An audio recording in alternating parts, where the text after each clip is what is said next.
that Gershom pasted in the chat the roll calls. So for those of you that are voting CFC members, please make sure you log in and record your attendance. If you have any technical difficulties, will you please make sure to let Gershom know in the chat, okay? And Gershom, can you please keep track of the roll call and let me know when we have achieved a quorum? Will do.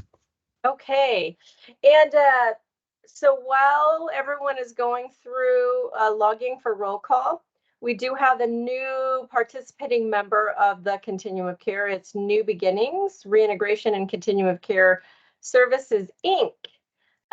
Do we have the representative from that organization with us today that would like to say a few words?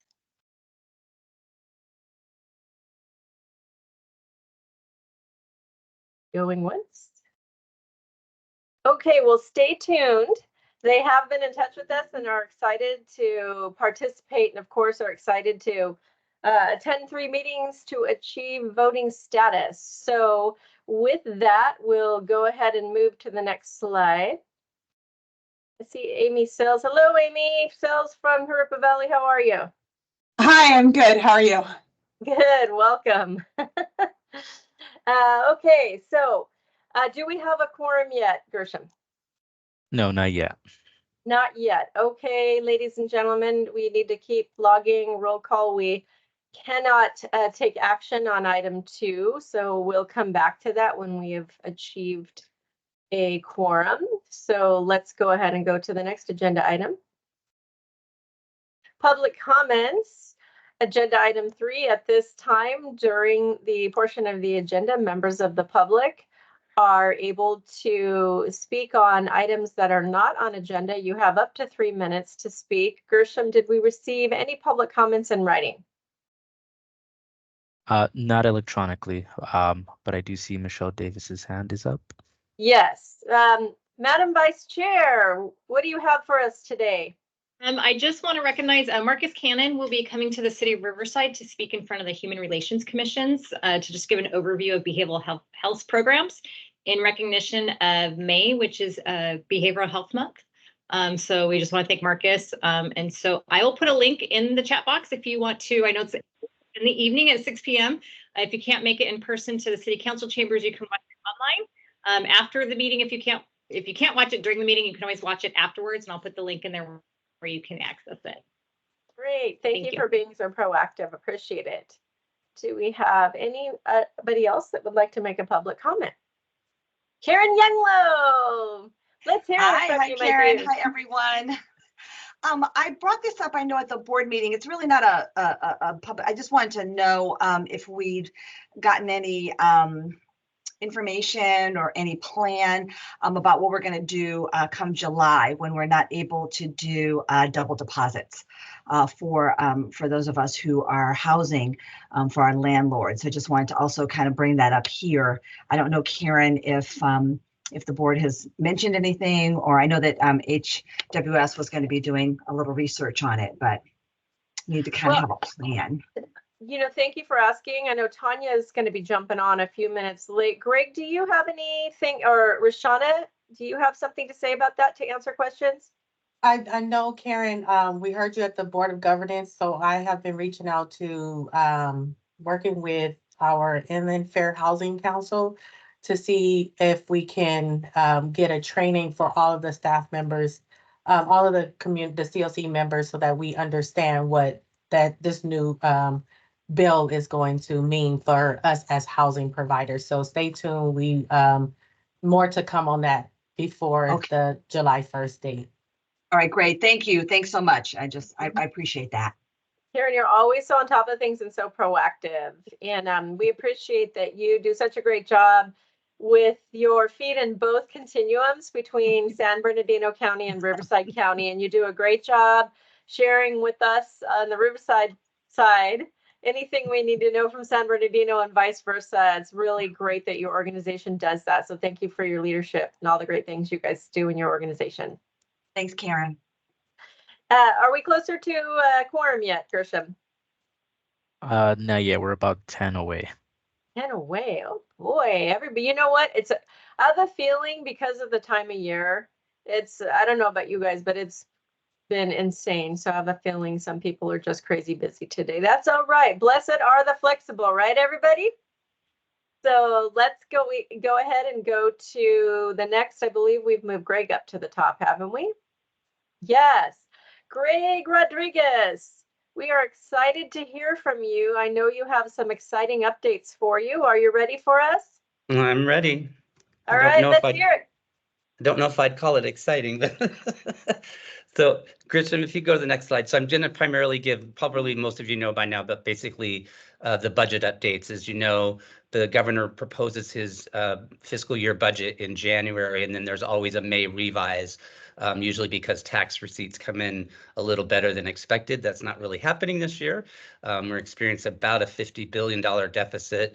There was some work done a month or two ago by the legislature and the governor to fill about 17 billion of that. So we're still around about 30 billion in deficits.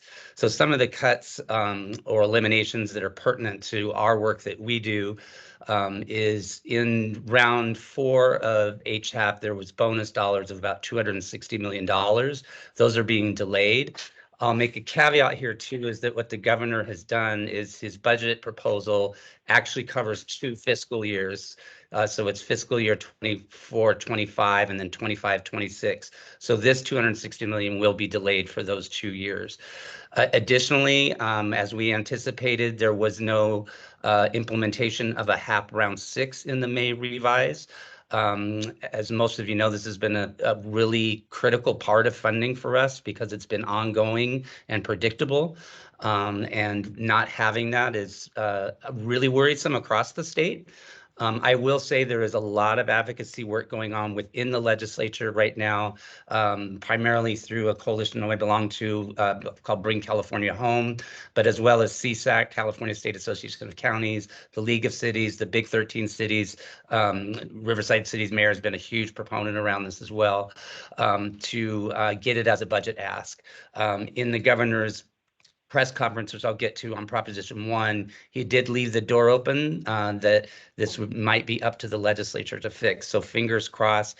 We're working on an advocacy email that I've run by Karen and Tanya today that if we approve to send that out, we'll get out to you and really encourage you as CCOC members and the people you work with to make the calls and advocate, because it is a critical source of funding. It's important to remember that a lot of the funding we've had in the last 3 years has been one-time dollars, and a lot of those will be expiring over the next 2 to 3 years.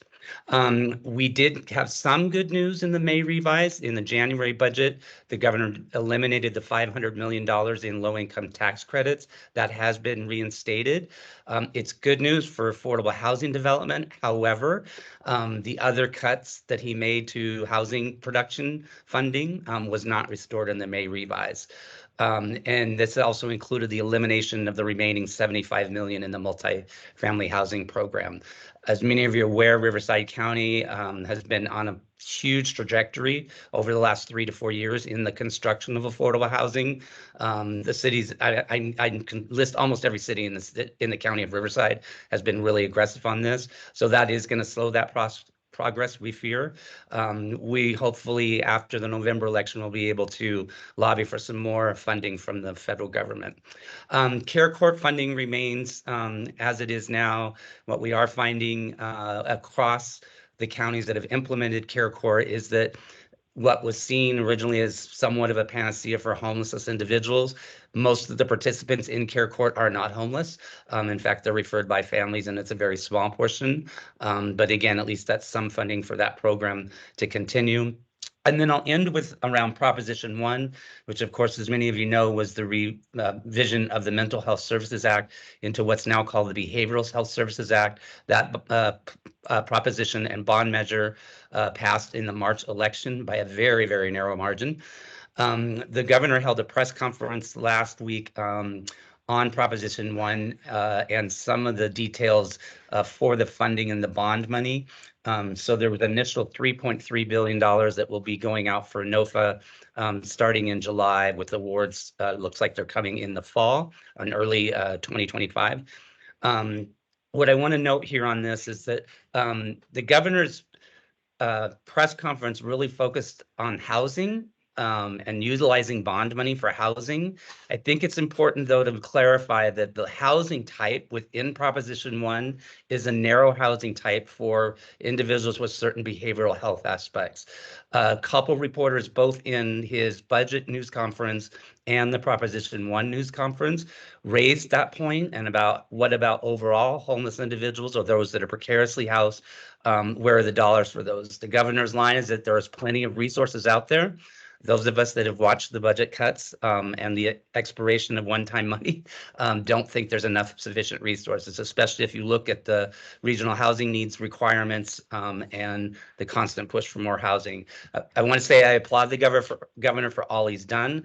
I think what's happening here is that certain jurisdictions are not meeting their housing elements or services around homelessness and housing. And so many areas like ours that have been successful and productive are, unfortunately feeling that pain. I get budget deficits and all, but if we really look at priorities around what we need to do and get individuals off the street and into housing, we'll look at that. I will also say that there will be more details on Proposition 1 coming out. If any county is prepared to absorb some of the hurt, Riverside County, under the amazing leadership of people like Dr. Chang and Marcus Cannon and Miss Deborah and Ryan Miller, really will be able to fill in any of those gaps, and we'll continue to move forward. So those are the major highlights, and I'm willing to take any questions. I'm sorry I can't stay the whole meeting, but in another important housing initiative. So Great, good. thank you, Madam Chair. Yes, thank you for the great update. As always, Greg, just a quick question, since you've been focusing us in on funding. One of the things that you've been such a great advocate for is to help our continuum of care to build capacity for CalAIM. And I know you guys have been working on a consultant to help with the nonprofits for paperwork. Do we have any updates on that? Yeah, so sorry, consultants have been doing a lot of talking today. The consultants have been doing stakeholder analysis. So I know you were one of the interviews, but they've been interviewing many departments within the counties, as well as individuals within the healthcare setting, as well as our health plans, about what basically the current structure is. We've had some very productive steering committee meetings with them. They should be coming out with a report within the next couple weeks that we'll present. We'll look at staff, and we'll give some time of update again to the continuum of care. We really see a huge potential in the ability for some of our service providers to bill through CalAIM, which is the revision of Medi-Cal, especially under the community support. So stay tuned for more on that. Thank you. Linda has a question. Yes, I do. Thank you, Karen. Greg, on the care court, are there any statistics or information on why it's not serving its purpose of reaching out to the homeless? Yeah, and it's a great question, Linda, and great to see you too. I haven't seen you in a long time. Originally, that was what it was touted as, but then as you noticed, as it was starting to be implemented, is that they got away from talking about that, because as more behavioral health departments working with the courts and all the players that were involved in implementation care court, we realized there were going to be a lot of other people that were probably going to want to use it. The real difficulty is that it's not a mandated system. And so when we're dealing with the most acute level type of individuals, that have dual dose diagnoses, that are chronically homeless, their willingness to participate in something like this is very difficult to engage. And again, even if somebody refers them to care court, they're not mandated to show up. What we've done, though, Linda, as a county, and we took this approach when we were planning at the very beginning, is what we see really care court, especially those that are referred to from a homeless situation, but everyone that's referred to through our county, we engage them in our regular continuum of care around behavioral health and substance use services. That's where we're actually finding more success in getting them engaged within the system than the actual care court process. What we're doing is, we're going on about 6 months now since we implemented last October. So we are collecting that data, and we'll do a report out on what we find probably in late October or early November. We have reporting requirements that we have to do to the state, and so that'll give us some good data, not only what we're doing in Riverside County, but how we can compare that to the rest of the counties that were in cohort 1 as well. Okay, thank you so much, Greg. And Greg, I know also too, I think the legislation that changed the definition of gravely disabled, that most of the counties, including ours, I think have deferred to, I think it's 26, isn't it? Is Yes. also going to change things because that definition has expanded what gravely disabled means and might then give more ability to get people plugged into care. Would you agree? Yes, it will give an ability. Whether or not we have the resources to get them into care is the other question. And that is, I want to make it clear, that's why all of the counties have deferred, is because we just don't have the resources to build the bed capacity, to hire the treatment professionals, and all of that. I will say on the bed capacity and stuff, this county, as most of you know, I hope you know, is that over the last, through COVID especially, but over the last 3 years, has increased the number of beds in the hundreds. And actually, we've done more beds than any other county combined in the state of California. Additionally, our behavioral health department is looking at the bond money within Proposition 1 on again, increasing that bed capacity. We got final board approval to move full speed ahead on the wellness village in Mead Valley. And so again, that's another component that will help us around, I believe it's SB 243, but around that expanded definition of that. Yeah, and I'll just end with it. It has, as I understand it, Greg, it has to do with the very complex issues associated with lockdown beds because they're so Yes. highly regulated, who is Yeah. qualified to do it, how the reimbursement and payment process works, and it's insane. It's almost like we have to hope for a miracle, but with this county, I believe we can do it. It's just how long will it take us to get there? And I'm sure it's going to be an incremental process over time. Yep, exactly.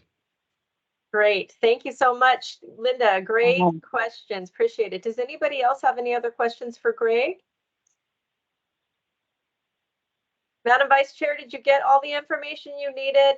I know you were definitely wanting an update on the housing programs. Did you get all the info you needed?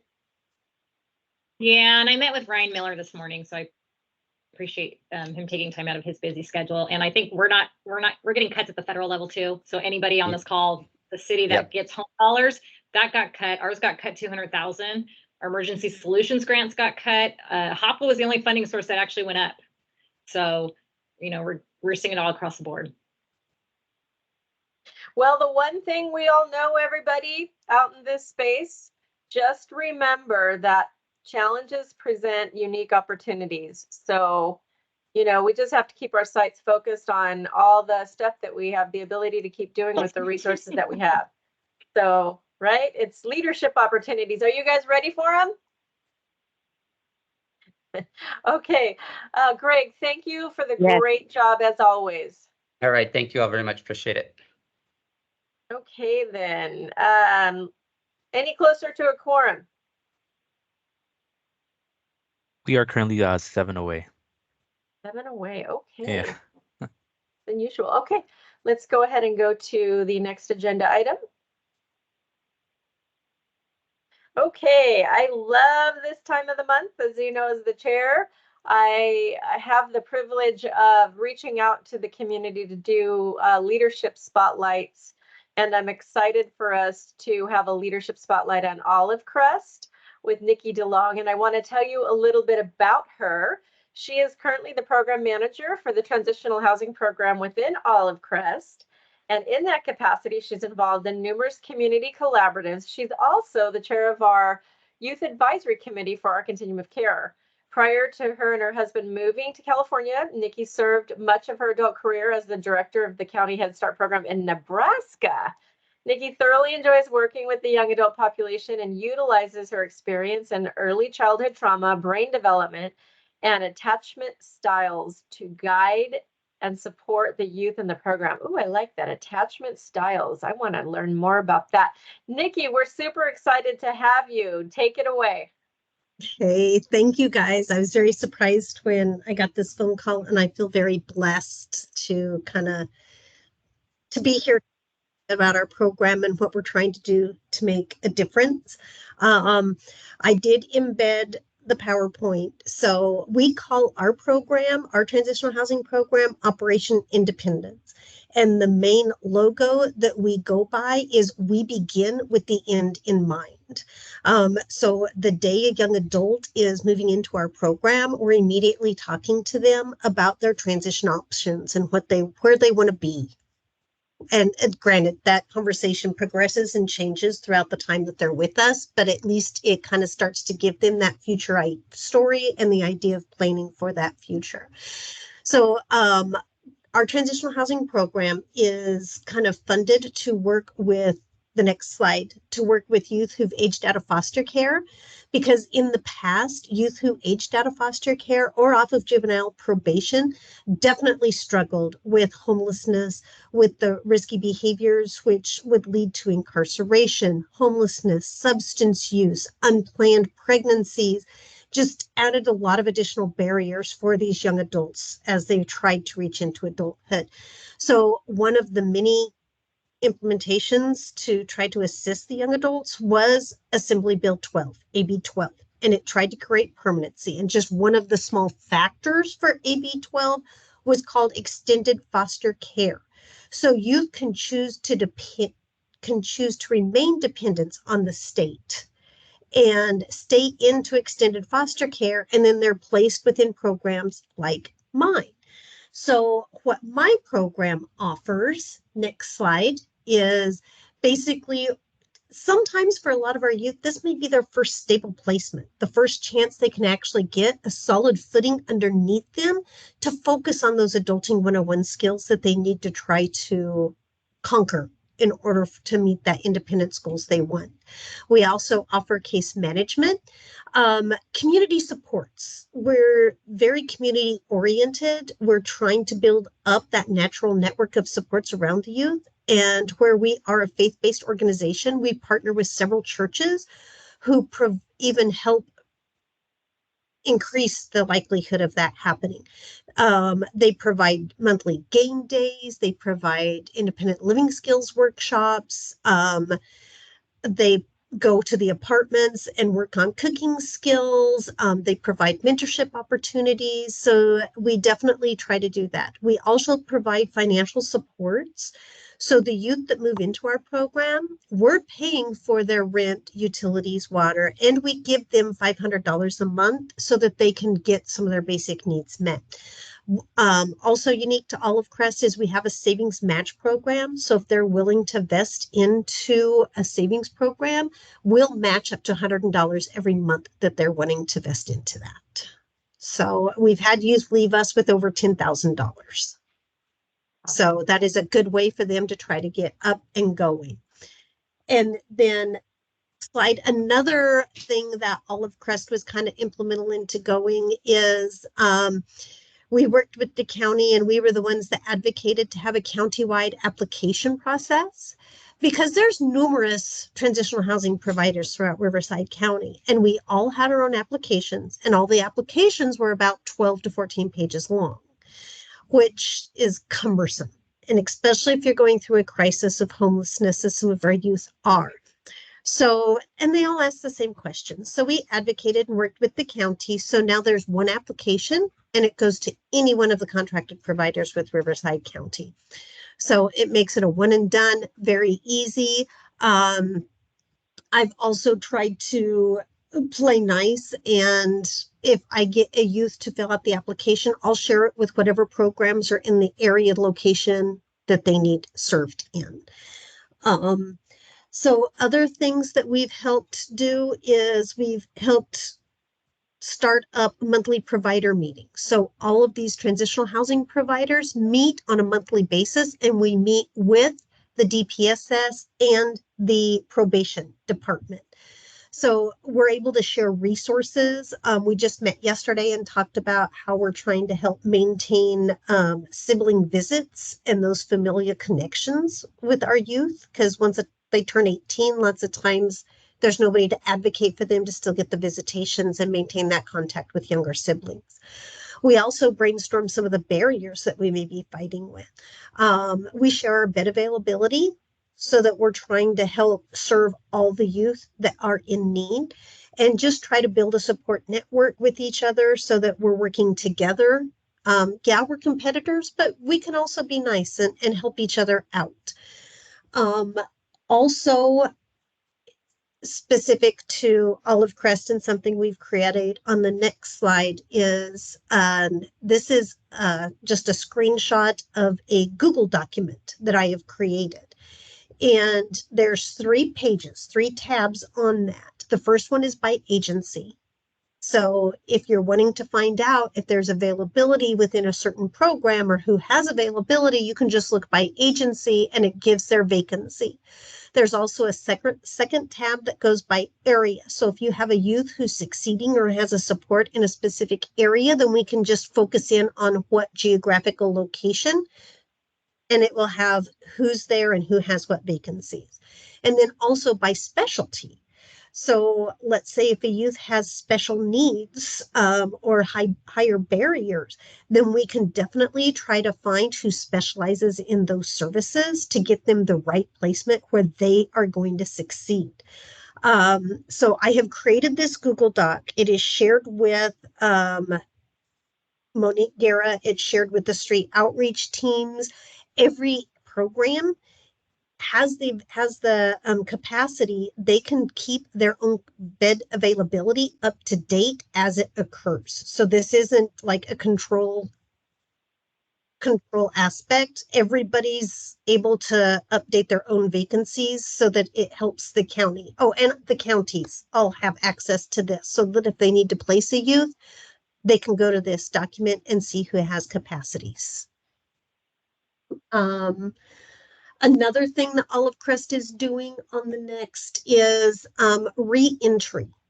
So what I found out was that a lot of the youth, specifically those who go into KinGap, are experiencing the same struggles, the same barriers, and the same statistics that a lot of our youth who age out of foster care are, as far as homelessness, being able to go to college, things like that. They're experiencing the same things. So I got to doing some research and I found out the areas for re-entry. So now I have a lot of the colleges and things like that reach out if there's a youth who has history. This is just a small aspect of what qualifies to reentry for the extended foster care. So we also try to assist the street outreach team. Like right now, I've got a youth at Operation Safe House who we are working on reentry. So that is also very unique and part of what Olive Crest does. The last and one of the big things that we're involved in right now is the Yak Yap. And I am co-chair on that. So we have been involved with the YHDP grant. That is, I mean, I just can't throw enough kudos to Monique Guerra for everything she has done with that as a staff of Continuum of Care. She's been the driving force behind us getting this huge grant and getting it completed and done. Without her, I wouldn't be sitting here saying, "Oh, look at what we did." You know, I mean, this is Monique's Dog and Pony Show, and she definitely deserves kudos for that. So part of what we've done is just build community support and awareness, because a lot of people don't realize the struggles of what is going into finding housing for our transitional age youth, what some of those barriers are. We definitely have advocated for the youth voice. The youth action board, the numbers have they've exploded. And one of the reasons why is because I actually took that information to that monthly provider meeting and said, hey, we need these young adult voices. So we definitely got a very active youth action board. They're amazing. If you guys could see them in action sometime, you would be floored at how amazing and how active and vocal that they are.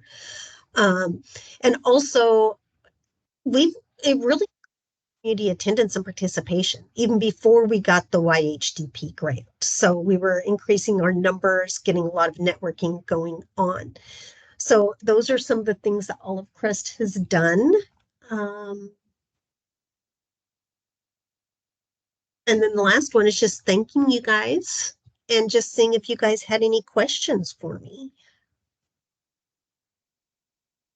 So Nikki, do you think, is there anything you would like to tell us about some of your either biggest challenges you're facing or ideas that you'd like to see more people partner with you, or what can we do to support the great work that you're doing? Let us know what comes to your heart. Well, one of the biggest barriers that our young adults struggle with is the mental health. And I guess I forgot to hit this. I did hit the stats for Olive Crest. I'm very happy in one way, very sad in another way to report that we actually have over half of our youth actively participating in mental health services. But there's still a big wait list, and it's just a struggle, because most of the time, if you talk about the higher barrier clients, most of the time those barriers that they're facing are due to mental health. Most of the time, if it's substance use, it's because of mental health. If it's domestic violence, that's due back to the mental health. So just about all of the struggles that we're finding is due to mental health. So I think that is a big key part. And yeah, one of the things I know that we've been talking about is it would be nice if we could have like funding for mental health providers within the transitional housing programs. I mean, that would, I think, help maintain stability. I think we do a very good job of trying to work with the youth with that. And like I said, right now we've got 96% of our youth who are actively in work or school. And 100% of our youth are actually attending their independent living skills classes. And we have 98% of the youth who are maintaining sobriety. So I think we're actually doing a pretty good job. And I think most of those stats are so good is because we have over 50% of our youth. It's 55% of our youth are actively in mental health services. So to me, that is the key. And I see, Michelle, did you have a question? Michelle Gracia? Yeah, I just wanted to congratulate Nikki and Olive Crest. We are actually one of the competitors, but Nikki, we kind of, we do the same thing. Our work is the same. We serve the same populations. But Nikki and I have been strong partners, I feel, over the course of many years, and we've sat on a lot of the different meetings with the COC. I'm also one of the members of the YAC-YAB committee.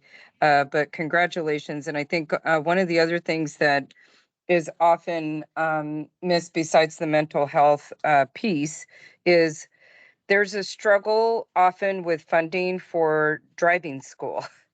And so what we're faced with a lot of times, and you experience that too, Nikki, I'm sure. What we're faced with a lot of times is a lot of these car dealerships have significant predatory practices, and they will sell our youth who have no jobs, cars, they have no license, they have no insurance, and they will sell them brand new cars. And so a lot of times the youth, they're hypnotized by that. And so they go ahead and take the car off the lot, and then now they're faced with repossessions. They get into accidents, and they won't go get a license because they often don't have somebody in their natural resources that has a car that has insurance. So that's one of the things that all of us struggle with is the youth driving without licenses and all of the barriers that causes once they get into an accident and all of those types of things. Right. And I am a little unique in that I've actually had a couple different grants to help the youth with driving lessons. And I actually have a resource who will help them purchase the car. Out here in the Palm Desert area, I actually have a small business owner, it's a family-owned business, who will work with that grant. I cannot find anybody in Riverside or Moreno Valley who's willing to work with the corporate and provide like their tax information and stuff like that. So yeah, I'm unique, and I actually do have funding to help these youth get driving lessons. I just I know don't a have lot of anybody the who will accept counties, it. yeah, a lot of the counties, some of them do have supported funds through their ILP, and then Mm. some of the counties don't. And it's unfortunate that in Riverside, I service mostly Riverside city limits of Riverside, Moreno Valley, Hemet, and Corona. But more resources are needed for that, I feel. Thank you guys for bringing up such important things. That's what we need to be talking about as a continuum of care, so that we can understand what the gaps and challenges are, so we can work together from either a policy perspective, advocacy, funding strategies and whatnot. So I meant to ask you, Nikki, when you mentioned reentry, were you talking about reintegration or justice involved? Can you clarify? That is youth who were adopted, who went into legal guardianship, who went into kin gap, especially the kin gap. They have the same statistics and barriers that the youth who've aged out of foster care do. So for that specific realm, there's a route for re-entry into extended foster care. I probably shouldn't share this, but I'm actually mortified at how many times one of the colleges will get a hold of me. I have Moreno Valley College and College of the Desert, who I think have me on speed dial.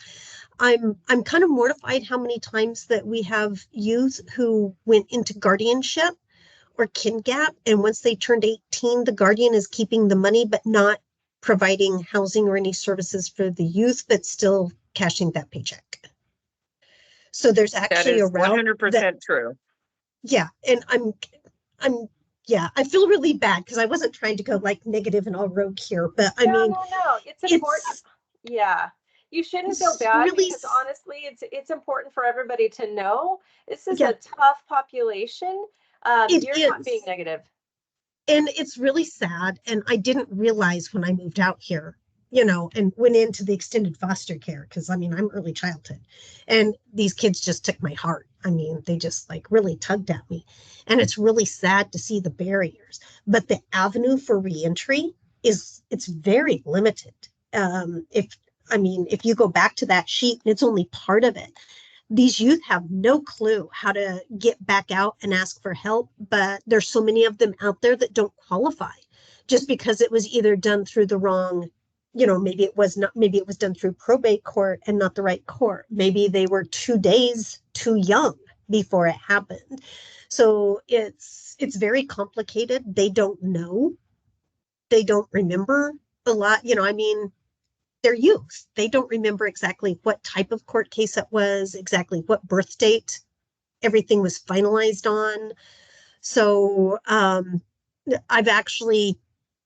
there's been quite a few times that they'll reach out to me and I'll go meet a kid in his car and fill out the reentry paperwork and get stuff going. So That's so awesome. Well, it's very clear that you have a heart for these young people, both you and Michelle. The work that you guys do in your respective agencies. And I know that the other organizations that are here with us today also, many of them will end up serving, so it's important for them as well to know what these challenges are. We shouldn't be afraid to talk about what the challenges are. It's not being negative. It helps us to figure out how we can always be moving the needle forward in our continuum of care. So I just encourage you to continue to be bold, to speak the truth. Right. And through the grant that we just did, the YHDP grant, the youth even expressed some of their struggles and barriers into meeting these goals that we're all expecting for them to maintain housing. Is sometimes legal charges. Those that are justice impacted are struggling. Mentorship opportunities is what the youth put down as. They even put down the mental health struggles as one of their barriers. And also we got to talking about employment. There are jobs out there, but jobs that are actually paying enough to be self-sufficient for these youth. I mean, I'm sorry, we work in a professional field and I have staff here, you know, that work in our office that are 25 years old, working full-time jobs that are, you know, they're still living at home or co-living. And now we're looking at an 18, 19-year-old who's just now working into the, you know, workforce and expecting them to be able to have a livable wage to rent their own apartment by the time they're 21. So that's another barrier, is once they hit 21, trying to hit that, still providing them resources without enabling them, but yet they still do need some assistance at that 21st birthday. Because like I said, most of them, I mean, the cost of living now is so expensive. Housing's just, it's a lot for them. Great pictures of the challenges and especially knowing what these young people have faced through the foster care system. You know, everybody loved them and surrounded them with care, but just the notion of knowing that you went through foster care is hard for a lot of young people. That in and of itself is, you know, I know you see that as a life barrier for some, right? Right. Yeah. Does anybody else have any other questions or comments for Nikki and the great work that she's doing? Thank you so much for your work. We really appreciate you taking the time to tell us about it, and we look forward to continued collaboration. And thanks for the good work you're doing with the Youth Advisory Board. So critical. Thank you. Thank you. Okay, team, we're going to go ahead and go to the next agenda item. And the next slide. And I think we have Miss Tanya. Are you with us, Tanya? I am here. Good afternoon, everybody. It's always nice to share a space with you. Tanya Torno. I'm the Deputy Director with Riverside County's Housing and Workforce Solutions Department, and I oversee our Continuum of Care division and all the staff who work so closely together with you to coordinate these meetings and all of the different programs that are implemented to support homeless efforts. My purpose in speaking to you on this item is to announce that it is time for our COC chair elections. Every 2 years, we hold elections, and on the next slide, you'll see a timeline of events, which includes today's date, where we begin to do a reach out to all of you and ask you to nominate individuals that you would like to have serve in a chair and vice chair capacity. With this in mind, I wanted to take the time to acknowledge both Karen Roper and Michelle Davis, who are currently occupying these seats, Karen as chair, and she has not only fulfilled this role in the last 2 years, but prior to that has served as vice chair. And Michelle Davis also has previous experience, the previous term serving as chair. They have done an incredible job working with our team, and they may downplay the role, but I know because we are so involved in planning with them all the different meetings and special events that are hosted through the Continuum of Care, that it really requires a big investment of their time. And it's one thing to show up and another to really be involved and involved in the process and helping us think through the best way to present information and facilitate discussions and be inclusive. I love the presentation that was given just now by Olive Crest. That was an idea that came through your chair, Karen Roper herself. So please know that both of your chairs have expressed an interest in moving forward. And I wanted to make sure in making this announcement that you all knew that the team here at HWS certainly supports that. So moving through this timeline to give you the big highlights, is that now and through June 12th, we would ask for you to email us at coc@rivco.org. Any persons that you would like to see serve in this role I apologize. We'll do a last call for you. You know, we like sending you reminders on June 12th, but the nomination period will officially close on June 17th. So you'll get an extra email from us on the 12th. And then on between the 17th and the 25th, our team will reach out to those individuals that have been nominated and obtain their approval or interest in moving forward, collect their bios, and then share those with you in an email so that all final votes and ballots are collected and returned to us by July 10th in time for our new meeting in the fiscal year. So all you need to do is, again, for this time now moving forward, is please send us an email with your nomination for chair and vice chair. With that, I'll go ahead and end and see if anybody has any questions, comments, reactions. Michelle and Karen, not sure if you guys wanted to say anything, but love to hear from you. Happy to say a few words and then throw it out to our vice chair and then to the rest of you. I think in where we all are and where we stand in our different respective leadership roles, the way that I see it, leadership is a privilege. It's not a title. It's not for ourselves. It's to serve others. And it's servant leadership, and, you know, to be ready and willing to make the investment to do what's right for the betterment of the whole continuum of care. I have loved every minute of serving as your chair. And Tanya is right. It requires, if you are serious about it, a significant investment of time. But I feel that it's an honor to be able to work with all of you and serve you. If you feel that I've done a good job and you'd like to support me, I'm interested in rerunning. But if you feel that there's another candidate, do where your heart leads you. But I just want to tell you all, I love you all and all the great work that you do. And I'll throw it over to Michelle. Thank you, Karen. Ditto to what Karen said, it's been an honor to represent and work closely with the members of the COC. You guys do amazing work, and we always love hearing the stories that you guys share, and like the presentations that Olive Crest did today. Being able to hear what your needs are and help advocating for what those are, and having those challenging conversations, because sometimes we do.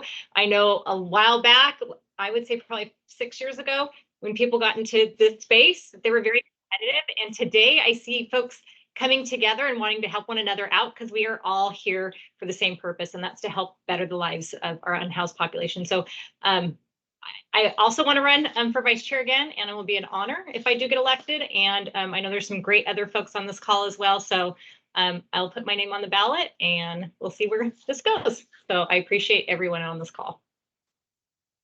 I'll turn it back over to you, Chair. Thank you. Does anybody have any questions or comments? Okay, we'll go ahead and move on to the next agenda item. Okay, we're going to, do we have a quorum yet, Gershom? Yeah. Yes, we have Yes. every quorum. We do. Okay. Do you mind if you take us back up to the top then, and let's take action on the minutes and just get those out of the way? Will do. Now that we do have a quorum. Okay, so at this time, we're going to go ahead and consider agenda item 2, a consent item for approval of the April 24th Continuum of Care minutes. Do I have a motion to approve the minutes? Michelle Davis, I'll make a motion. City of Riverside. Thank you, Vice Chair. Do I have a second?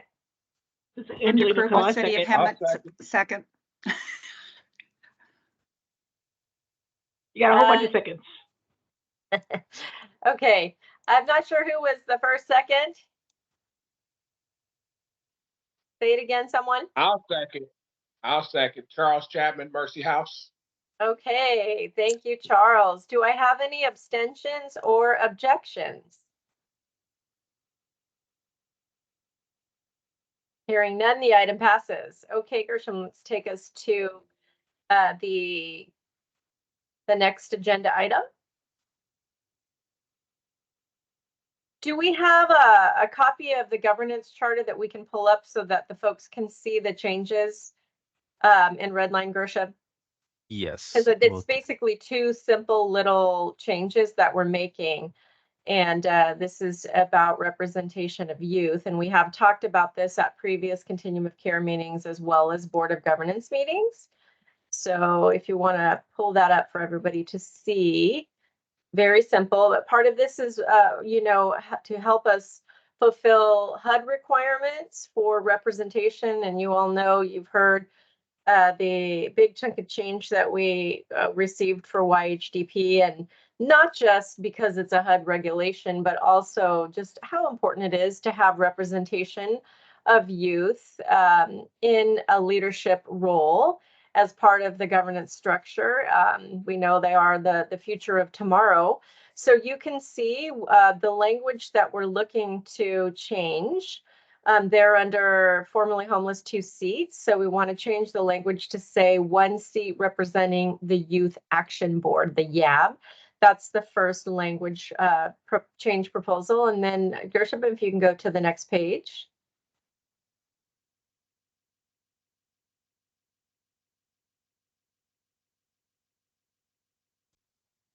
And so what we want to do there is, you'll see the language where it says 1 seat representing the Youth Action Board that would be sitting on the governance, the Board of Governance. Tanya, do you have anything else to add to that? Did I cover it? It's pretty simple action for us to take today. Yes, you covered it. I think we had previously had a discussion with the Continuum of Care board about this. So this has been a couple months in the making. Part of the reason is because we've been working on the youth homelessness demonstration grant sort of simultaneously with this, and wanted to make sure that we took into account the voices of our Youth Action Board, and that's a huge part of the reason why we're looking to buddy up our youth so that there's 2 members that are, that are attending these meetings. I'm losing my voice this year. So thank you guys. No other questions or comments to add beyond that. Thank you, Tanya. So I believe I'd like to go ahead and entertain a motion to approve the recommended changes for the governance structure. Do I have a motion? I'll move to make motion. This is Sonia Ramos. Thank you. Do I have a second?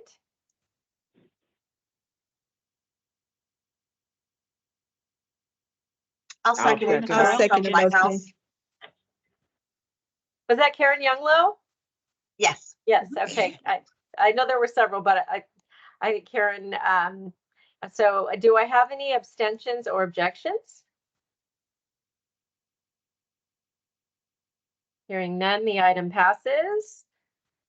Monique, are you on with us? Are you doing the happy dance? I know she was on earlier. I'm not sure if she's still on with us. Okay. All right. Good work, everybody. Let's go ahead and move on to the next agenda item. Okay. Board of Governance update. Our last Board of Governance meeting, I believe, was April the 18th, and we had a Continuum of Care meeting after that. So I did give you guys an update on that. The one thing that I did want to mention, though, since I already gave you an update on the last Board of Governance meeting, it made me think of it because, you know, we have our BOG meetings in Banning. I don't know how many of you saw the email that went out from Supervisor Gutierrez, but that was sent out to the whole Continuum of Care on May the 22nd. And we were at the city of Banning in the same room where we have the Board of Governance meetings, and it was really great because the supervisor worked with the different county agencies to bring his cities together. So we have the city of Beaumont, Moreno Valley, Hemet, San Jacinto, and Banning. And those cities had presentations about the work that they're doing. So, I know sometimes we get very busy and don't necessarily have an opportunity to delve into all the information in the emails, but I encourage you to take a look at that email that was sent out on the 22nd, because it does have presentations from all those cities, and it'll give you a picture of what is going on between the not only the city governments, but their community partners. So anyways, and is Robin on? Robin, are you with us today? No, I saw her earlier. I was going to have her say a few words, but okay. So that's really all I have for the Board of Governance update at this time. So we can go ahead and move to the next agenda item. And we have our CFC lead agency update. Miss Rashana, take it away. Hi, Karen. Thank you for the introduction. Both Tanya and myself will be providing the CLC updates, lead updates. So I will pass it to Tanya first to go through a couple of the updates.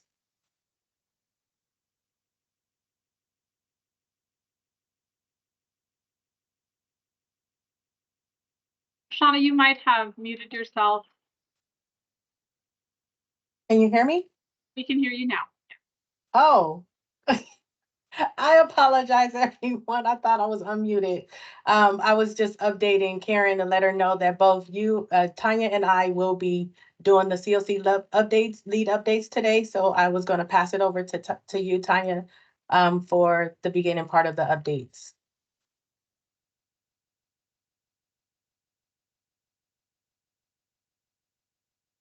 I think it's Tanya that's on mute. Okay, I apologize. I'm here. Good afternoon, everybody. I know Greg already talked about the state audit, so I won't dig or go much deeper into that. I think I hope that you would have already heard that the state audit looked at the performance of the California Interagency Council on Homelessness, in addition to 2 cities, San Jose and San Diego. So there was not a deep dive into Riverside County data specifically. And of course, we would welcome such an audit. And I think our emphasis here locally is that on a regular basis, we are reviewing our data, which is what we plan to do with you today. And what that means is, right, on a regular basis, we are diving into data that's captured through our homeless management information system, and we're looking at our progress, both in how many people are being served and how many people are being connected to housing, in addition to how many people are maintaining that housing. And while we have already presented data surrounding last fiscal year's impact, and we're in the middle of our current fiscal year, but coming to an end soon, right? We're in May, so in the next 6 to 8 weeks, we'll have a full fiscal year's worth of data for this year, and you should know that we plan shortly after, around August or September, to give you once again a full picture of our system performance, impact, and I just wanted to make sure you guys know that that is a key part of what we do, of course, through your leadership and interest. So with that, I'll go ahead and now begin to talk about the impacts of HAP funding, which I believe Greg might have also mentioned. I'm going to switch screens here, so I just need a minute to talk to you about the Homeless Housing Assistance Program, what we refer to quite often as HAP. Can someone confirm that you can see my screen? Yes. Perfect. Okay, thank you. So as you know, our Continuum of Care has been receiving HAP funding now since 2021. And what we want you to know is that during that 3-year period, we have partnered with numerous agencies, many, again, that are on this line that include both county departments, in addition to cities, as well as nonprofits who have been working hand in hand with us to deliver direct interventions through emergency shelter, street outreach, and rental assistance programs, in addition to development programs that have resulted in investments to capital projects to actually build more affordable housing. And in those 3 years together, just through HAP, we have served over 2,400 individuals, and broken down by each respective year, it's 800 persons per year. So that's a huge, huge impact. And we wanted to break out the numbers in this way to really demonstrate on a local level, but certainly on a state level, as we advocate for a continued revenue source for homeless funding, that a reduction of HAP dollars to our county and Continuum of Care would be very, very significant, and result in potential gaps in services and in increases to homelessness. So to that end, we have always been that are remain focused in exploring, applying for additional funding opportunities to supplement or replace the HAP funding that is going away. On this next slide, you'll see a breakdown of the HAP resources that have been received by our region. The numbers that I shared on the previous slide reflect the impact of our county and Continuum of Care allocations. Michelle Davis, who is here, your vice chair, and also the City of Riverside's Director of Housing and Homelessness, also manages a direct HAP allocation that the city receives to coordinate similar programs. This screen really is to just demonstrate that outside of the funding that is managed by our team and that we report out on a regular basis, there is a much larger impact to our region. And when you look at the county and COC's allocation,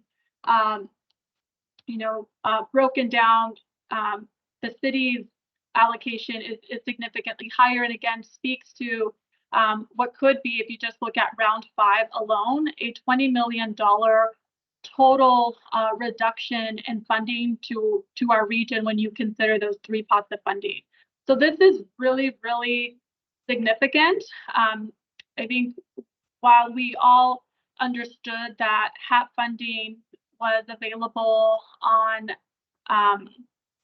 sort of a year-to-year basis, it was never guaranteed as a recurring fund, because we have been receiving it consecutively since 2020.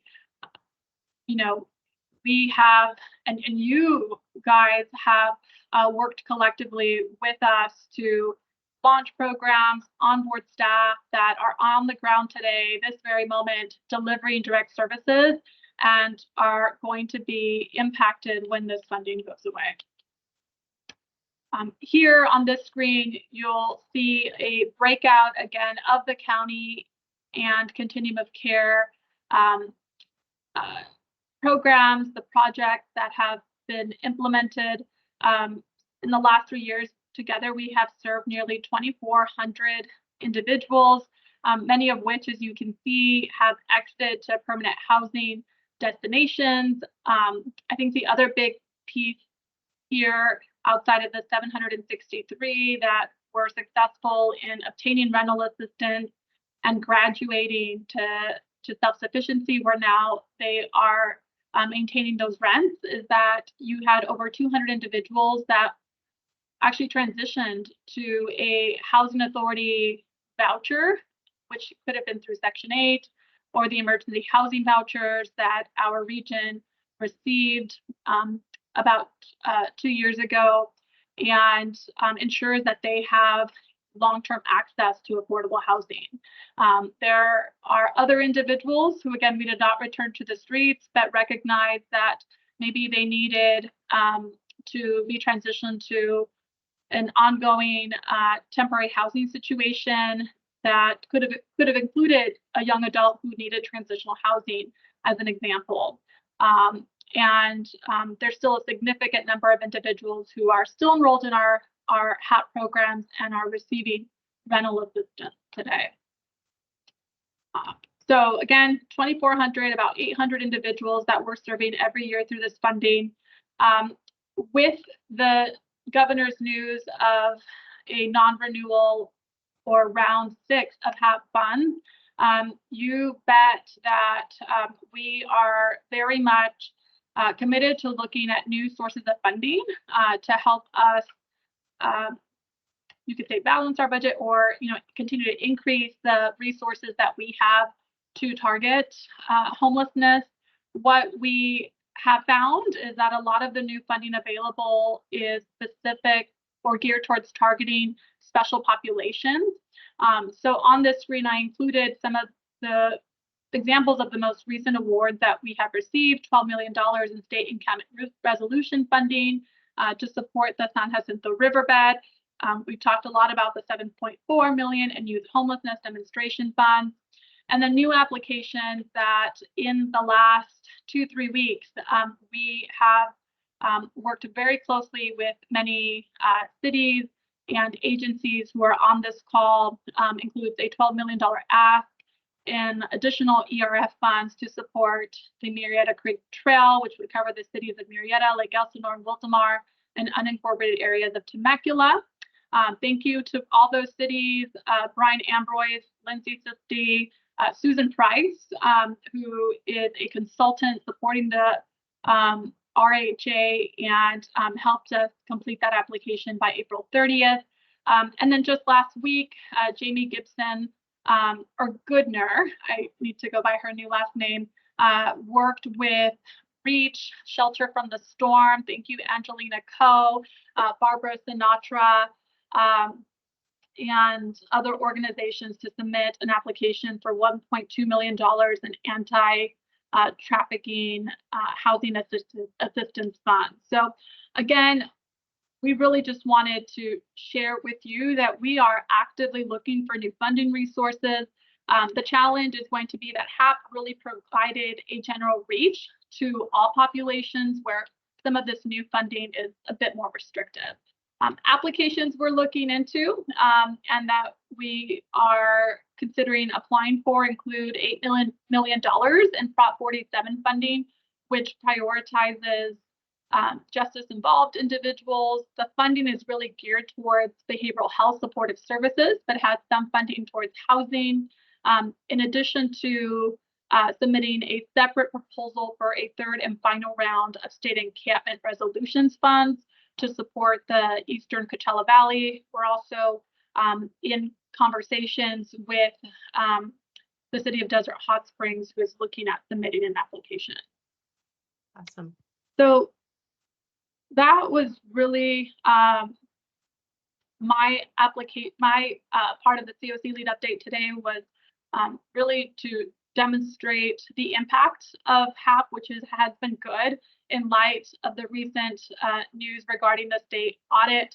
And just to, again, thank each of you for guiding us well, because on a regular basis, we are evaluating our performance outcomes and working closely with our subrecipients to look at how we can make sure that housing is coordinated with wraparound services and it's continuing to work well. Thank you. Thank you, Tanya, for those lovely updates. And just looking ahead, just to give you some more context on the human trafficking proposal or application that was submitted this past Sunday by our lovely Jamie Goodner. It was the application, it was through the Office of Victims of Crime in conjunction with the Department of Justice, Office of Justice Programs. They were seeking applications to provide funding for housing services for victims of human trafficking. The total amount to be awarded under this funding was approximately $16 million. However, there were two funding categories. Under Purpose Area 1, it was developing capacity to serve human trafficking victims with the maximum award of up to $600,000. The second purpose area was enhancing the scope of housing services for human trafficking victims, and that was the total maximum award amount was $1.2 million. So I know you guys heard Tanya said we went after the full $1.2 million for this application. So we partner with the already established human trafficking task force within our county, which include Rebirth Homes, Barbara Sinatra Children's Center, and REACH, as well as collaboration with Shelter from the Storm, our very own Angelina Cole. We've learned that housing has been a tremendous gap for this task force. So as a result of this need, the proposal was submitted under the purpose area of 2 to enhance the scope of services for housing for the human trafficking task force, to provide increased housing through rental assistance, emergency safe haven, which was a big need, through Shelter from the Storm. This opportunity will fill that gap. So it was submitted on Sunday with a max award amount of 1.2. That performance period is from October 1st of 2024, and it's through the duration of 36 months. So we anticipate receiving notification of award sometime this summer, maybe late September. So more news to come on that. I have another announcement, a little bit more detail on the Prop 47 that Tanya as well mentioned. We are working really, really hard to bringing new resources in our county, because we know, as Tanya said earlier, that HAP is going away, which brought us over $20 million based on our last previous rounds of HAP funding. So we are looking at all types of new funding to bring to our county. So as you know, Prop 47 was a voter approved initiative in 2014.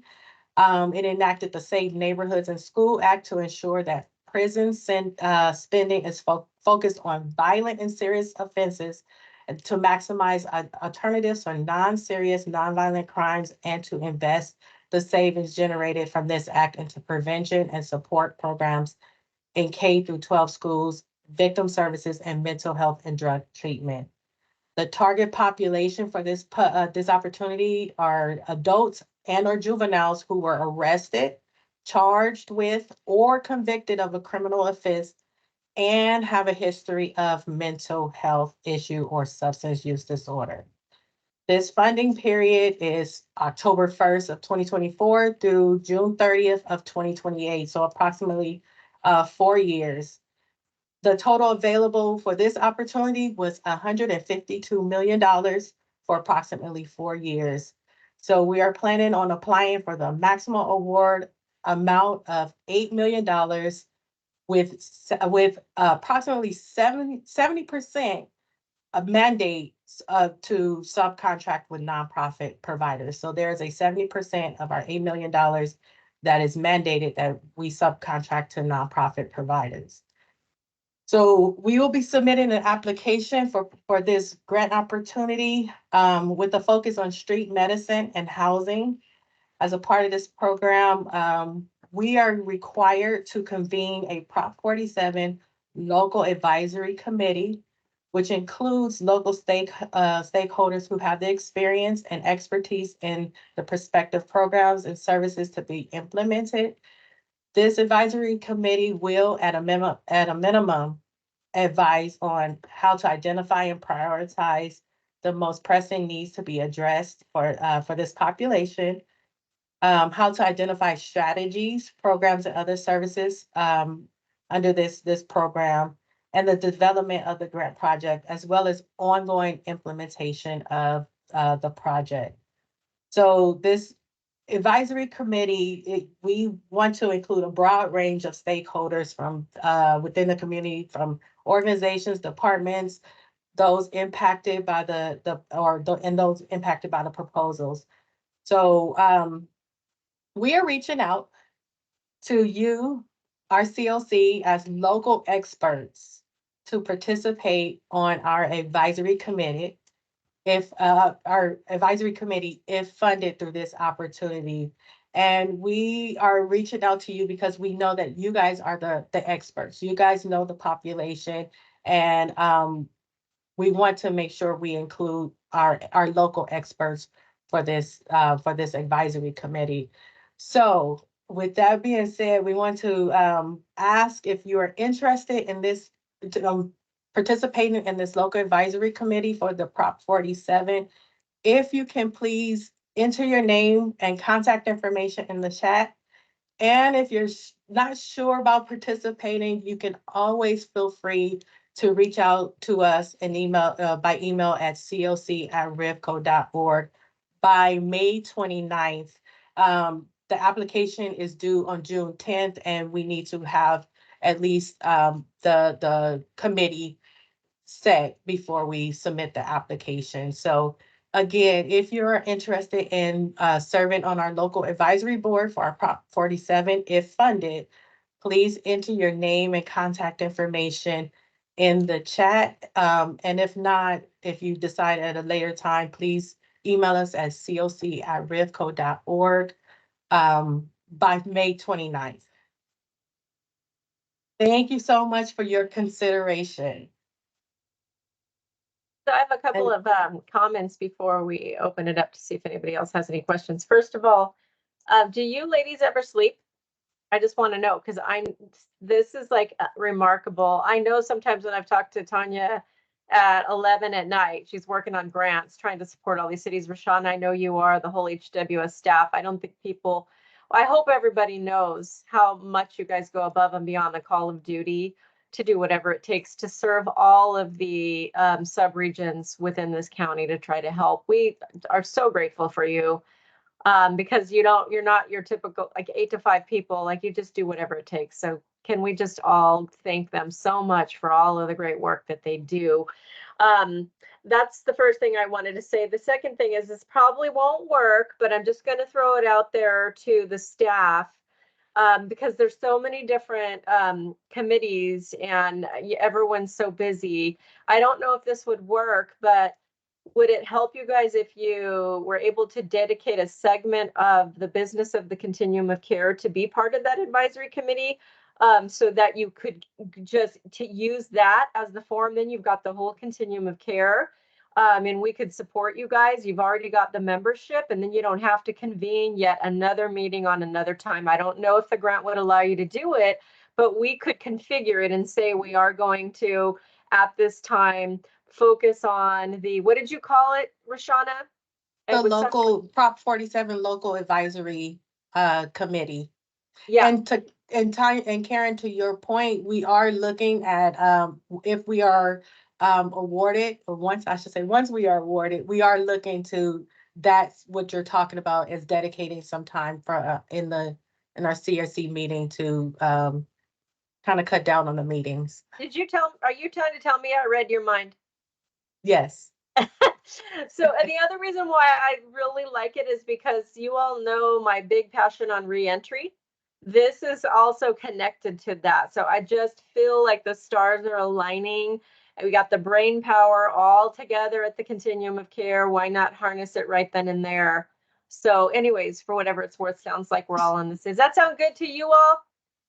Can I see like you shake your heads? Yes. It sounds Karen, Yeah. I just want to let you know, it sounds good. We do have to get a letter of commitment from each one of the members. So we do have to, and we have to have a roster. So we are reaching out. We are going to have a core committee. However, the meetings will take place in a segment of our CLC meeting. Perfect. I mean, honestly, would it help if you just threw it out to like the whole CFC, or are you just trying to focus in on targeted organizations? Is it the more the merrier, or what? The would be more the helpful? merrier, but we have been looking at certain organizations with that background of, Yes. like you said, reentry or justice involved. So yes, we have been targeting those, but any member is welcome to join the committee. Awesome. Does anybody have any questions of staff regarding all of the great updates? While people are thinking of their questions, I just wanted to share and really thank Karen Younglow from Lighthouse Social Services, is actually the individual that forwarded the application to us and said, hey, you guys should take a look at this. There's a lot of intersectionality and we're doing a lot of, good work that could be aligned with this funding. So thank you, Karen, for sending this our way. We wouldn't be talking about it today if it had not been for you. Yes, Our thank you, wonderful- Karen. Our Karen with a Y. Yay! Anybody else? Questions or comments? Okay, hearing none, let's move on to the next agenda item. I will. Okay. Can we go back? Sorry, the next piece of your update. Sorry. It's okay. It's okay. And thank you to everyone who put their information in the chat. We will be reaching out to you after this meeting, sometime after this meeting to follow up with you with next steps regarding the letter of commitment. Thank you, thank you, thank you. So I want to, my last update, and then we're going to move on to one of our HMIS impact reports, as I do want to let everyone know that it is time again to start the planning for our 2025 homeless point in time count, our sheltered and unsheltered homeless point in time count. So please, we will start those meetings and convenings and planning in June, so that we are well prepared for January. So please be on the lookout for emails that may come your way. And as always, we start early on soliciting volunteers for our pit count, because as you all know, we are not able to conduct this pit count without the help from the volunteers. So please be on the lookout for our 2025 sheltered and unsheltered point in time count planning. And with that being said, we want to leave you with our, if you can go to the next slide, Gershom. We want to leave you with our homeless impact report, because we felt it was necessary to prepare a report so that everyone in the continuum is abreast of all the work that you all are doing. And we want to make sure that that information is being conveyed to you as on a larger scale, and to see and kind of make some assumptions about what may come in the future. So I want to introduce Salam, who is our research specialist here with the COC, and she has prepared a lovely report, a lovely homeless impact report that she will provide for you. Take it away, Salam. Thank you, Roshana. Hello, everyone. My name is Salam Walker, and I'm a research specialist with Housing Workforce and Workforce Solutions. In the last year, we have expanded our research and analytics team with the goal of improving our use and evaluation of data to guide system and project performance. So this work has been fun for someone like me who enjoys, digging into the data, looking for trends and insights, because behind every data point is a person who we are helping. So I'm here today to provide an update on our homeless impact report and our performance to date, and what we would expect by the end of fiscal year on the number of people we serve based on trends. So since the beginning of 2023-2024 fiscal year, we have assisted over 17,144 individuals and 13,459 households across 198 programs. Additionally, we have secured housing for 4,725 individuals, These numbers represent new placements and do not include those who were placed into housing prior to the reporting period and are actively receiving housing services. Next slide, please. Thank you. So what do we expect by the end of fiscal year? So based on the current monthly flow rate and trends, we predict that we will serve a total of 18,649 individuals by June 30th, 2024. This represents an 8% increase compared to the 2022-2023 fiscal year, where we assisted 17,260 individuals. Although this growth rate represents a decrease compared to the previous year, where we observed 26% rise from 2021-2022 fiscal year, it still indicates overall growth. So based on our current trends, we anticipate assisting more individuals this fiscal year and the following fiscal year. This result aligns with what we see on the national level as we're continuing to see an increase in homelessness nationwide. As we know, the biggest challenge we face in Riverside County is a lack of affordable housing, largely due to the high cost of rent that continues to push people out to homelessness. And inflation is another factor. The rising cost of food and other essentials makes it hard for people to afford both rent and day-to-day expenses. So we'll continue to regularly analyze data to understand not only the current state, but also what is to come.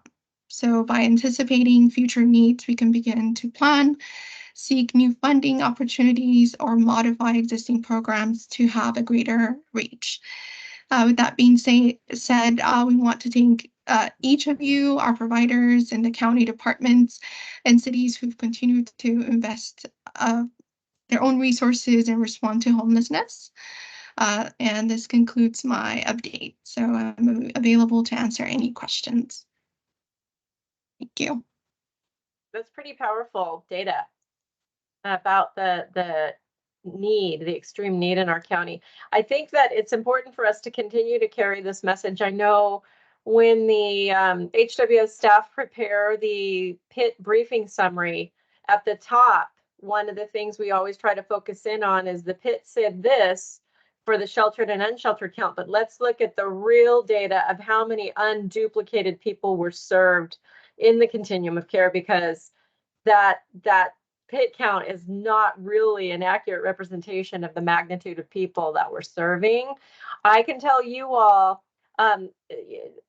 just for Corona from January to March, we had 81 new first-time homeless. So while we housed 52 people in those 3 months out of homelessness into permanent housing, 81 new people became homeless. And I think that this data right here validates the trend that we're seeing across the county.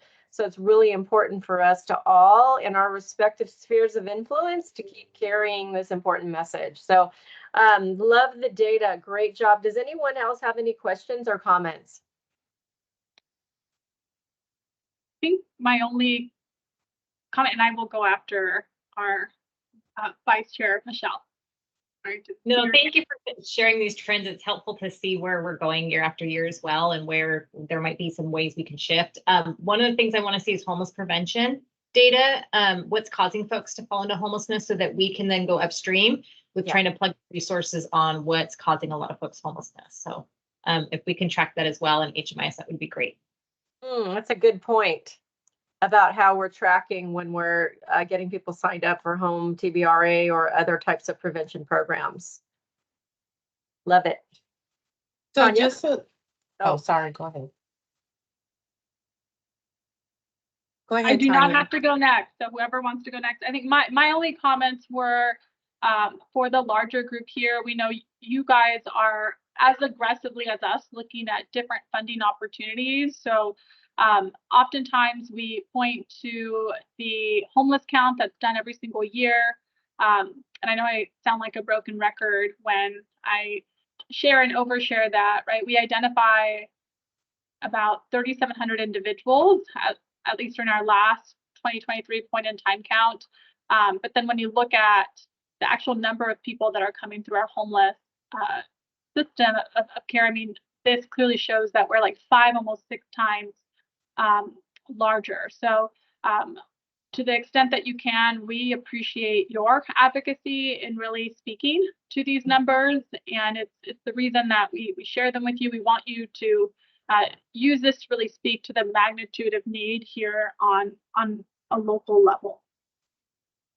So, and then I think the last thing that I wanted to share and just to recognize the continuum of care and remind you of your great power is that Salam's position and really the development of our data and research team really came out of the continuums of care commitment and recommendation to allocate some of our HAP dollars to fund this position.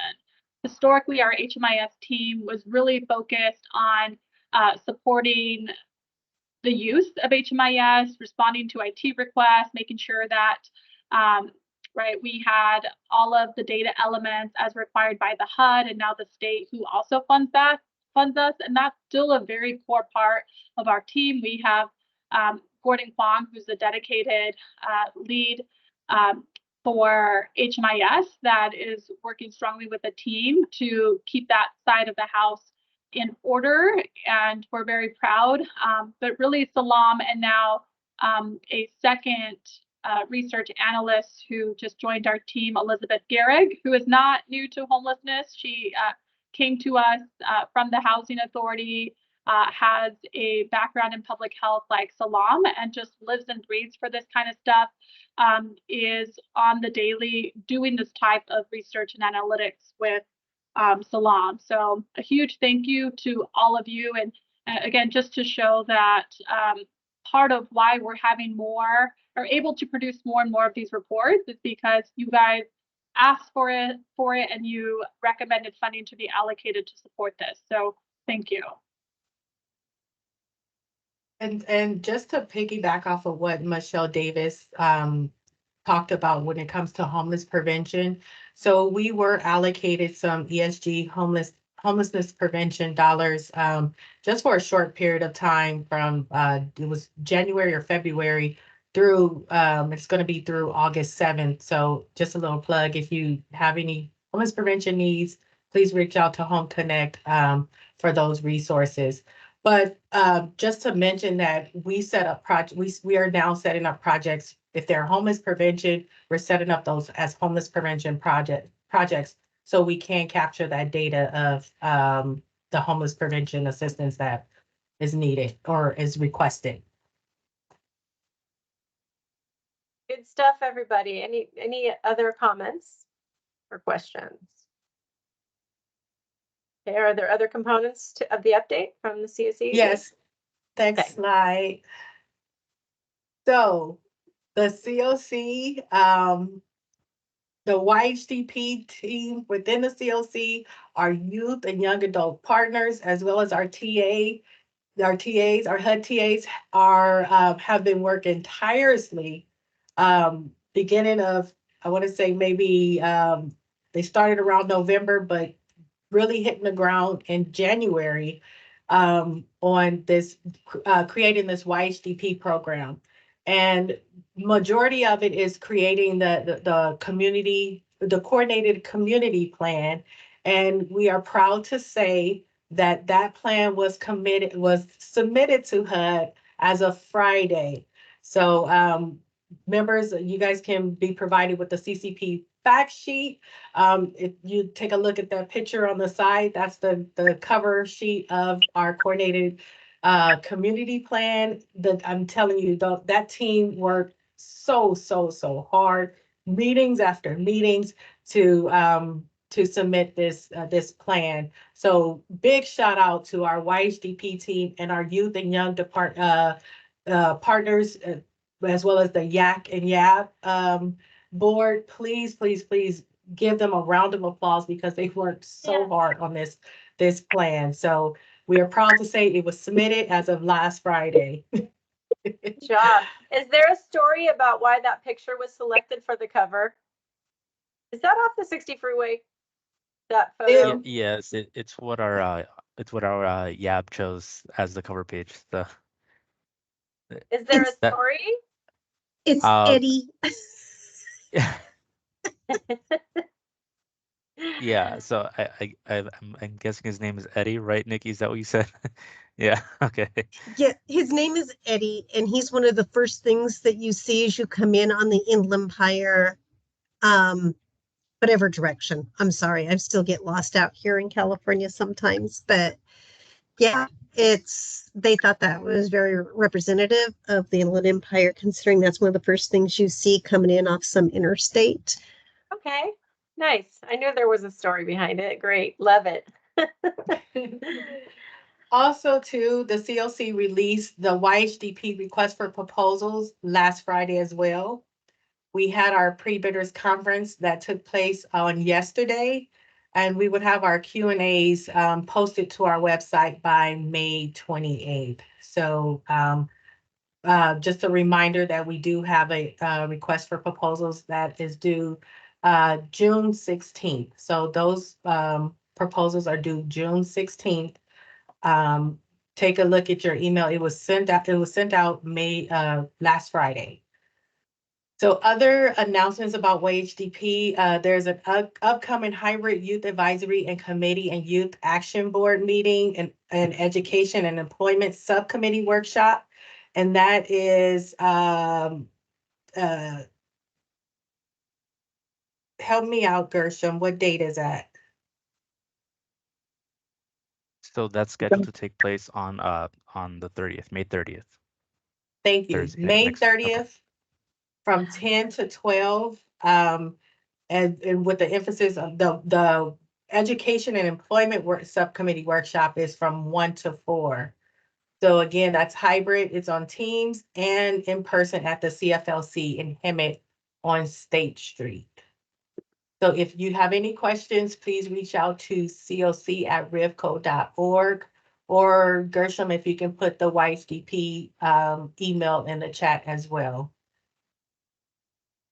And lastly, if you advance to the next slide, we want to introduce our new staff here at the CLC. Please help me in welcoming Catherine Warmley and Zulie Martinez to our CLC team. Catherine will be working with our HUD CLC, our ERF, and ARPA programs. She joins us from Loma Linda University Medical Center, where she was a medical social worker for the last 6 years. Prior to her work at Loma Linda, she worked at US Vets as a case manager, providing housing opportunities for homeless veterans and their families. Catherine has a master's in social work from USC and a bachelor's degree in sociology from Cal State Northridge.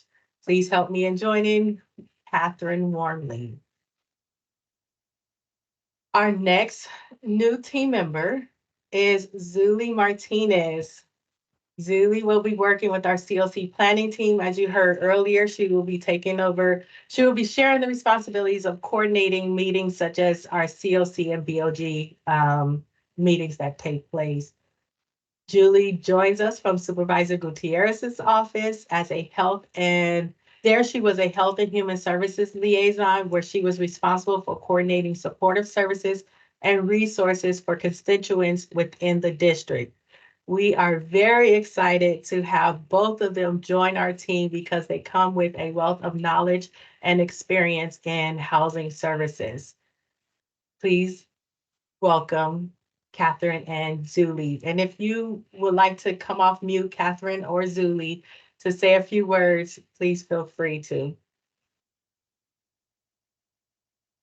Just wanted to say hi. Thank you for the warm welcome. I'm excited to be here. I know it's a lot of work, but it's for a population that really deserves the time and attention. So I'm excited to be here. Thank you. Hello, everybody. Thank you for the warm welcome. I am also very excited to be here and be a part of this team. It's been great so far, so I'm looking forward to what the future holds. Thank you. And I will pass it back over to you, Karen. Thank you guys. What a great update. Love to hear about the opportunities for the new positions, all of the initiatives. It's all good stuff. Thank you guys so much. Let's go ahead and go to the next slide, Krisha. Okay, we have our coordinated entry lead update. Lucy, are you ready? I am. Can you guys hear me? Yes. Perfect. Good afternoon, everyone. Lucy here with RUHS Behavioral Health, CES Lead Agency, and I will be providing the lead update for you all today. So an overview for today, I'll be going through our CES admin team for any folks that may not have been familiar with our names. I will also be giving the CES lead update for the month of April, which will include data trends and areas of improvement seen within CES. And lastly, I will be going over any updates we may have. Next slide, please. So first and foremost, our administrative team includes our admin services manager, Monique Rodriguez Torres, as well as our new administrative services supervisor, Kevin George, who I did have the pleasure of introducing you all to him last meeting. We also have John Horn, who many of you have had the privilege to meet and work with.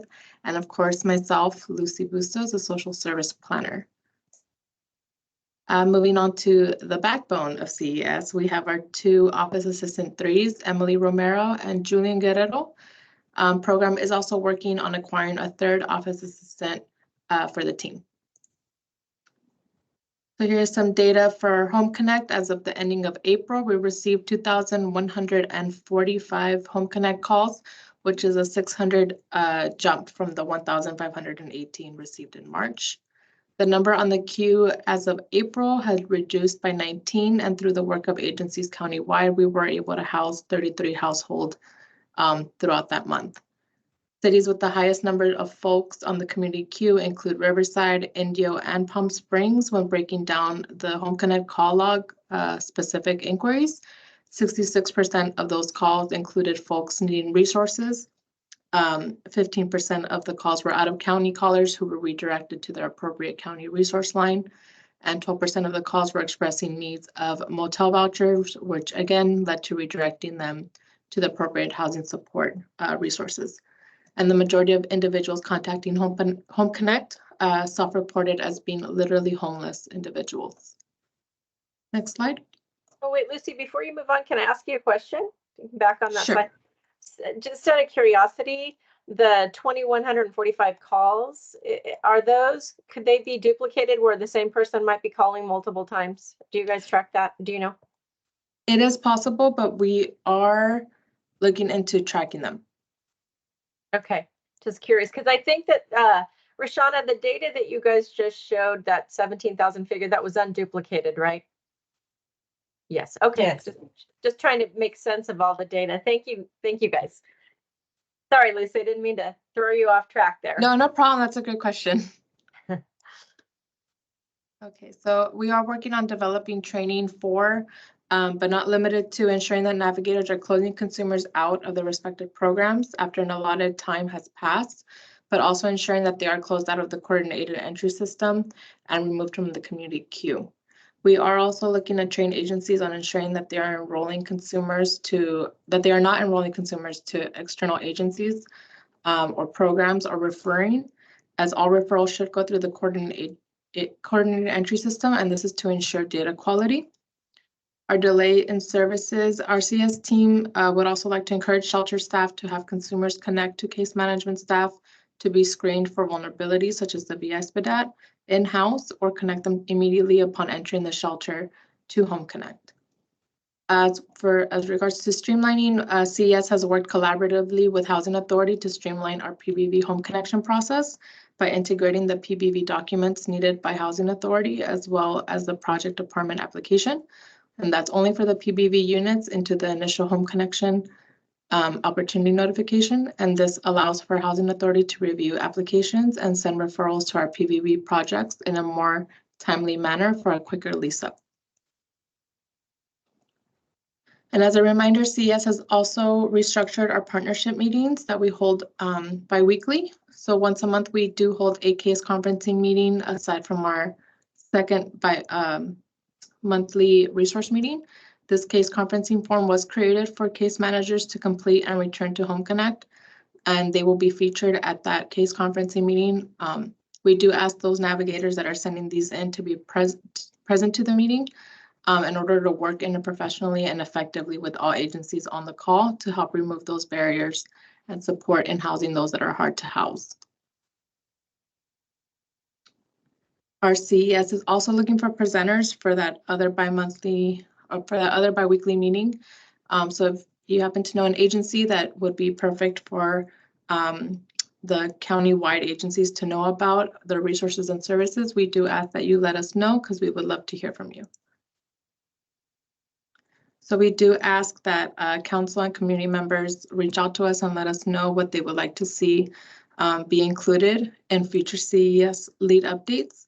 So feel free to unmute, write suggestions in the chat, or reach out to our Home Connect email. And that is all I have for you all. Before I open it up, Tanya, are you on with us? Might have be multitasking. Are you there, Miss Tanya? Yes, I'm here. So I wanted to have a discussion with you and Home Connect and throw it out to the group. One of the things I was thinking about, I'm just going to use this as an example. You know, everybody's like, do they do their VI SPDATs? They're recommended through Home Connect, and they go in this queue. Tanya, you and I had a conversation where I said, for example, our city has a whole bunch of money that we've allocated for rapid rehousing, tenant-based rental assistance. So if we have this money, we'd like to see the other money to the unincorporated areas in the cities that don't have those resources. And sometimes the referral through Home Connect doesn't work that way. So I don't know, you know, if we can figure out how we can maybe maximize that. You know what I'm talking about? I've had a conversation before about this, because sometimes people will get referred for other resources. Like, for example, there was some, I think it was rapid rehousing dollars that were allocated to the 2nd district. And that includes the unincorporated area. I just feel like if there's resources in cities, we should use the continuum of care dollars to go to the unincorporated areas in the cities that don't have those resources. You know what I mean? Do you have any thoughts on that? And I don't know if Lucy does too, but I think sometimes it has to do with how things get queued up in coordinated entry. Yeah, I think that we should definitely have a longer discussion on this. But if I was CES or on Lucy's side, I think what I would be asking for is like a full list of subsidies or resources, housing resources that are available through every city. We work very closely with CES, so we'll provide, as an example, like on the county or continuum of care side, we will provide them with a list of agencies that we fund and, you know, how many referrals each project can receive. So then, as you know, they can use that list to facilitate referrals. So I think it would, if we can continue this conversation and look at, okay, how do we continue to build out this housing inventory list? And as you kind of described, Karen, break it out by cities and leverage or make sure we account for the resources that cities have, so that the CES team can know how to funnelize or funnel those through. So that we can provide greater reach to, I think what you're describing with the unincorporated areas, like areas that to be underserved, right? Exactly, or even other cities that don't have those resources, to be able to spread the love and be more strategic. Anyways, I just wanted to throw that out there. Not sure how we work through it, but yeah, so. Any questions or comments from folks about the CES update?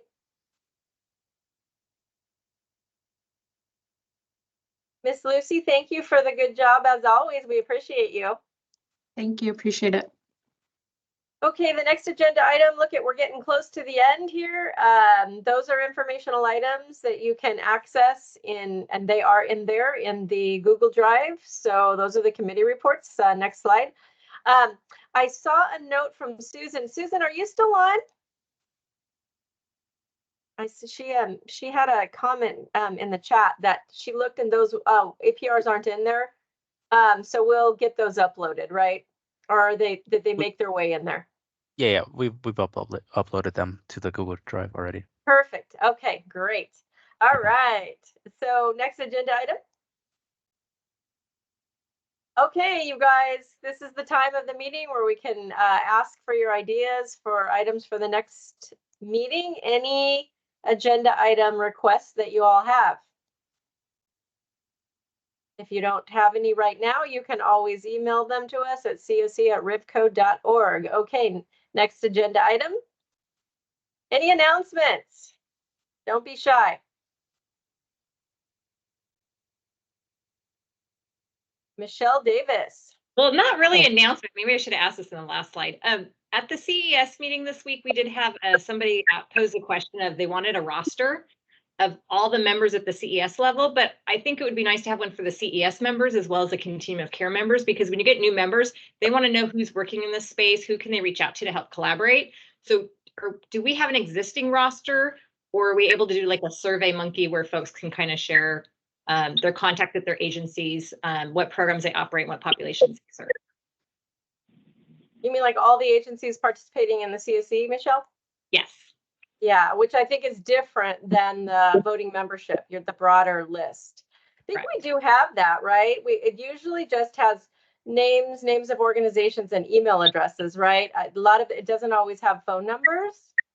It's an Excel spreadsheet. I remember seeing it in the past. I know we have it, team, somewhere. Yes, we do. Yeah. So is the ask that we uploaded where? I'm sorry. Yeah, because I guess you don't want to share. I mean, do you guys want to share it with the whole public, or is there a way that members and I guess non-voting members can actually access it? Like maybe share it on Google Docs where folks can access it? Yeah, so Google Docs is a public tool. I think what I would say is if anyone has concerns with us sharing that information, then let us know. Otherwise, we're happy to include it in the Google Docs for the Continuum of Care meetings moving forward. That's a good idea. Unless anyone, but right, this is an open dialogue. So if there's anybody here, we have I think 40 plus members on. If anyone sees a concern with sharing that information, feel free to unmute yourself. Speak up. We want to hear from you. We've never done this in the past. Yeah, well, it's either that, Tanya, or I mean, I think our roster's on the Continuum of Care website, isn't it, for the voting members? It is. I've seen it there before. Yeah, the roster is for the voting members. Yeah. Karen, you had asked for that, I think, about a year ago. Yeah, so I wonder, do you think it'd be easier for you guys, Tanya, to, if there's no objections, to just post it on the website so you don't have to keep uploading it in the Google Docs? Would that be easier for you guys? What do you think? I think either way. Okay. Yeah, I think either or, because the membership list grows and changes. Yeah. So we're all making additions to it. Whatever you feel is appropriate. I would suggest, if I can, just to do it on the Google Docs because it's such a fluid document and things change. And once you put it on the website, people will try to contact those individuals. And if they left agencies or their contact information changed, people get frustrated because they use the website as a resource. So, but in a Google Doc, you can update it whenever you need to. There we go. That's my suggestion. I love that. All right. Problem solved. Okay. Other announcements or requests? I'd like to share our job fair out here in the San Jacinto Valley that we host once a month. It's coming up on Tuesday, the 28th. So if there's any resources that want to come out and support the San Jacinto Valley, that's help to. We host it with Workforce Development, the Greater San Jacinto Chamber. Every other month we host a workshop in that space. It's about a 35-minute, 40-minute workshop on public service occupation, and that's hosted through the Llamas Housing. So I'd love to invite those that can make it. But we do it once a month, and it's held on the the last Tuesday of the month between 9 and 1 p.m. Awesome. Anybody else? Okay. And I think the next agenda item is just our upcoming meetings. So just want to, was there someone else that had another comment? Okay.